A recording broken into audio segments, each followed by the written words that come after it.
I knew these people. What people?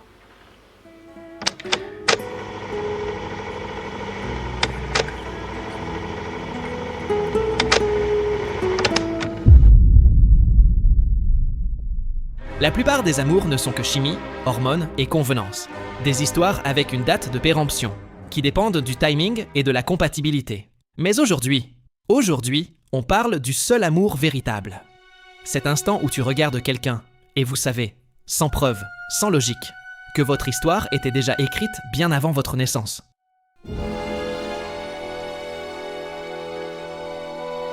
Le cinéma et le cynisme moderne ont essayé de le nier, de le réduire, de s'en moquer. Mais quelques maîtres ont réussi à filmer l'invisible, à le comprendre. Comme le savaient déjà Shakespeare, Dante, Platon. Et en le faisant, ils n'ont pas seulement capturé le lien éternel, ils ont créé certaines des plus grandes œuvres de toute l'histoire du cinéma. Prépare-toi, parce que après avoir vu ces chefs-d'œuvre, ta manière de comprendre l'amour changera pour toujours.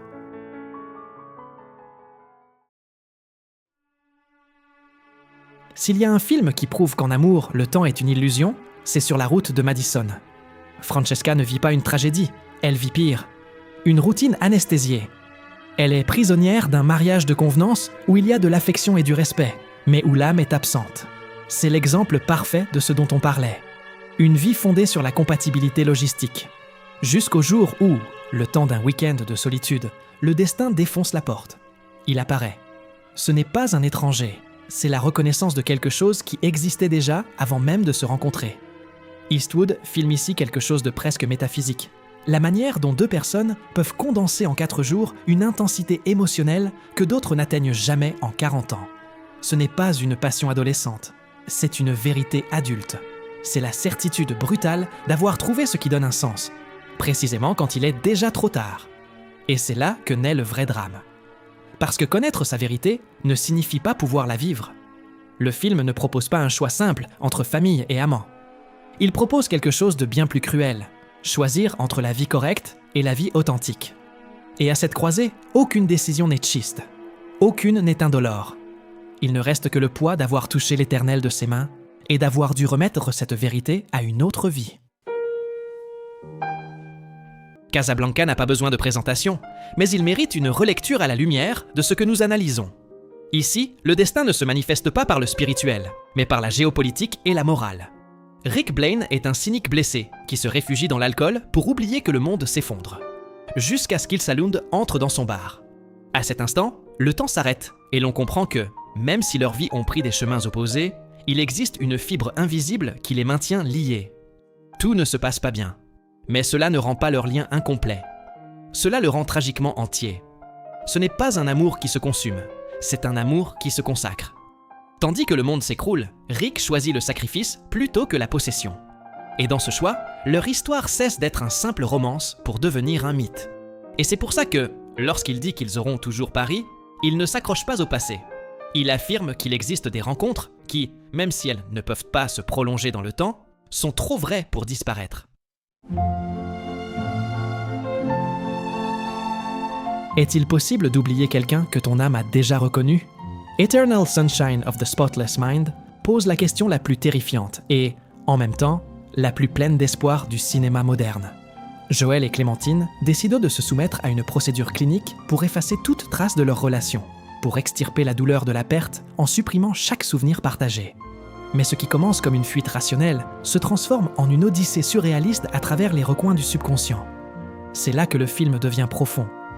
Il prouve que l'amour n'est pas seulement une accumulation de données dans l'hippocampe ou une suite d'événements chronologiques. Il y a une fréquence, un magnétisme qui réside dans un endroit que la médecine ne peut pas atteindre.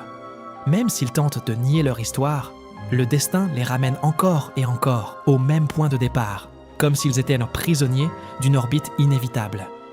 C'est le portrait parfait de ces rencontres qui ne sont pas des accidents, mais des rendez-vous fixés bien avant notre première mémoire. Peu importe combien de fois tu essaies de nettoyer la carte, tous les chemins, tôt ou tard, te ramènent à la même personne. The Fountain montre que la connexion véritable n'est pas limitée par la matière. Darren Aronofsky construit une symphonie visuelle qui s'étend sur 1000 ans pour tenter d'expliquer une seule chose, que le véritable amour est une force qui ne comprend ni la biologie, ni la mort, ni le temps. Le film nous raconte 3 histoires entremêlées. Un conquistador dans la jungle maya, un scientifique moderne luttant contre le cancer et un voyageur spatial dans le futur. Mais ne t'y trompe pas, ce ne sont pas 3 histoires différentes. C'est le même combat, le même visage et la même quête. C'est le portrait d'un homme qui refuse d'accepter que la fin d'un corps soit la fin d'un lien. Ici, l'amour devient une mission ontologique. Voir ce film, c'est comprendre que lorsque tu trouves cette personne, tu ne la rencontres pas pour la première fois. Tu reprends une conversation laissée inachevée il y a des siècles. C'est une œuvre visuellement écrasante qui t'oblige à regarder la mort dans les yeux et à comprendre que, face à un lien réel, le temps n'est qu'une illusion que nous apprenons à briser.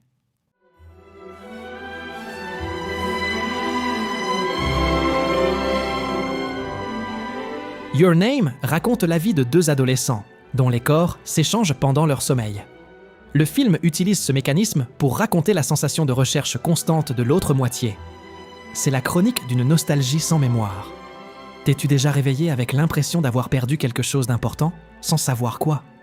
Shinkai filme ce vide.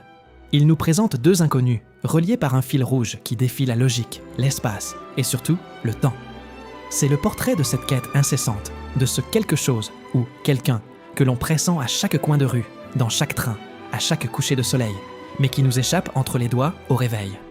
Il nous montre que le véritable amour est une force de gravité qui traverse les dimensions. C'est la certitude que, même si le monde tente d'effacer la trace de notre autre moitié, il existe un fil invisible, le musubi, qui nous maintient unis, se nouant et se dénouant, mais ne se rompant jamais tout à fait. C'est, au fond, la réponse à cette sensation de regarder un inconnu et de sentir qu'on le connaissait depuis toujours.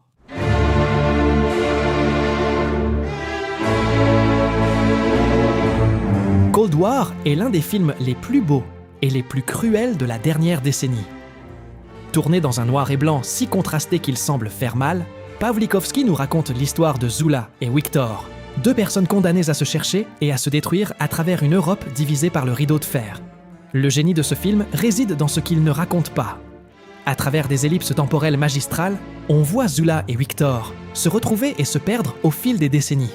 C'est l'exemple définitif que l'amour ne connaît ni idéologie ni frontières, mais aussi que, parfois, 2 personnes peuvent être magnifiquement incompatibles sur ce plan physique, malgré un fil indestructible qui les unit.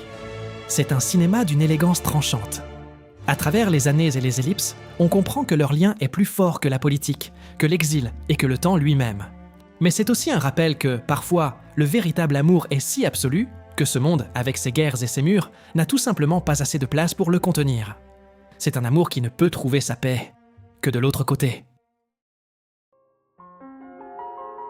Portrait de la jeune fille en feu nous emmène sur une île de Bretagne au XVIIIe siècle, où Marianne, une peintre, reçoit une commande inhabituelle, peindre en secret. Héloïse, une jeune femme tout juste sortie du couvent, pour être livrée à un mariage qu'elle ne désire pas. C'est un film parfait, parce qu'il n'a pas besoin de musique pour t'émouvoir. Il lui suffit du son des respirations et du crissement du fusain sur la toile.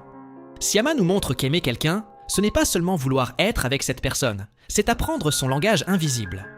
C'est savoir comment elle sourit quand elle est nerveuse, ou comment elle baisse les yeux quand elle est sur le point de dire une vérité inconfortable. Ici, l'amour ne se consume pas dans un élan.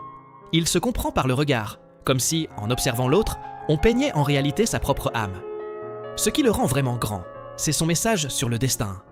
Il nous dit que, même si la réalité nous oblige à nous séparer, une fois que quelqu'un t'a vraiment vu, tu ne redeviens plus jamais seul. L'amour ici n'est pas une fin heureuse, c'est une archive éternelle. C'est la certitude que, des années plus tard, il suffira d'un accord d'orchestre ou de la couleur d'un coucher de soleil pour que cette personne se remette à brûler devant toi avec la même intensité qu'au premier jour. Si le cinéma est l'art de capturer l'invisible, ce film en est le plus grand exemple.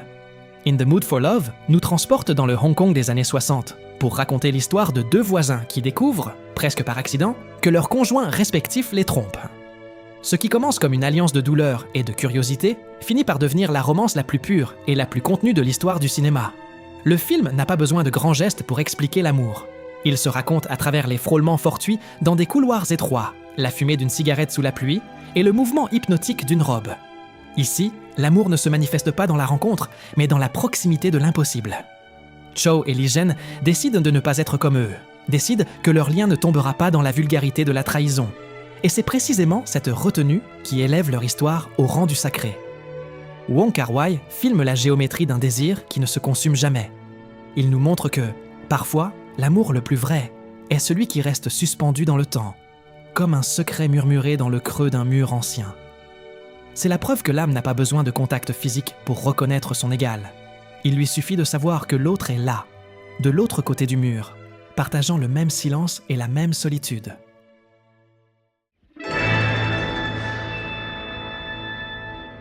Tess est le Roméo et Juliette du 7e art.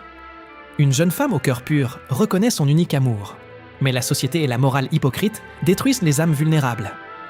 Avec une photographie qui rivalise avec l'Olympe de Kubrick, chaque plan est bien plus qu'un voyage au XVIIIe siècle. C'est un voyage dans l'esprit d'un amour impossible. Tess n'est pas seulement un film d'époque, c'est la chronique d'une âme ancienne qui tente de survivre dans un monde qui ne la mérite pas.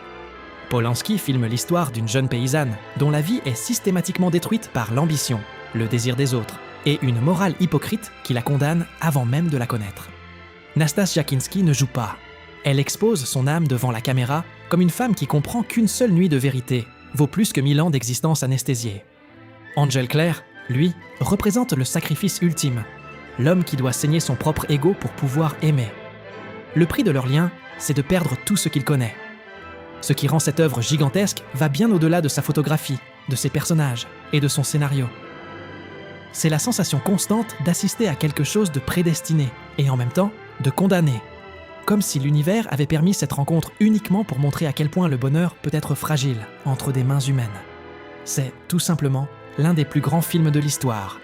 Un lien qui transcende le physique, faisant du corps un simple obstacle pour que les âmes, enfin, se rejoignent dans le silence de Stonehenge. I knew these people. What people? Si le cinéma a déjà réussi à capturer l'amour dans sa forme la plus pure, la plus dévastatrice et la plus humaine, ce moment s'appelle Paris, Texas.